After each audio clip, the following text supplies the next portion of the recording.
Dear Mom and Dad, dear sister, dear brother, dear loved one, I know that you believe in God, and I do not. You fear that hell awaits the non-believer, but I will not. You accept the Bible as true, but I cannot. Throughout recent months and years, you've stood on my doorstep, made countless phone calls at all hours of the day and night, sent me long letters, given me books and sermons, invited me to church, and prayed nonstop for my salvation. And after all the pleading, the raised voices, the confusion, anger, and tears, after all we've been through, I know how frustrating it must be that I still do not see things your way. Please know that I'm equally frustrated because you demand boundaries of respect for your own worldview while continuing to intrude and interfere uninvited into mine. This brings us to a critical moment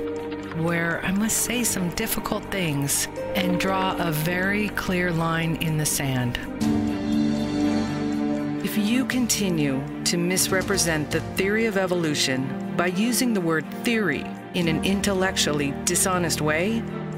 we have nothing more to talk about. If you dismiss the evidence of evolution by natural selection observable in our world and in our own DNA, and you instead believe that our true origins involve a lonely, floating being in outer space and a naked man and woman in a sacred garden with an enchanted tree and a talking snake, we have nothing more to talk about. If you believe it makes sense that God would send a moral, trustworthy, honest, loving, hardworking, charitable non-believer to eternal torture in hell, yet would allow a serial killer to enter heaven after a deathbed conversion, we have nothing more to talk about. If you believe human beings could live to be almost 1,000 years old in the Bronze Age, we have nothing more to talk about. If you believe that a church, God's house, should ever need to buy an insurance policy against disaster, we have nothing more to talk about. If you'd pay a $2,000 insurance deductible toward an invasive surgical procedure performed by trained doctors, recover over a period of weeks with prescription medications invented by scientists, and then thank God for his divine healing, we have nothing more to talk about. If you believe it's moral and righteous to thrust the tip of a sword into the beating heart of a baby,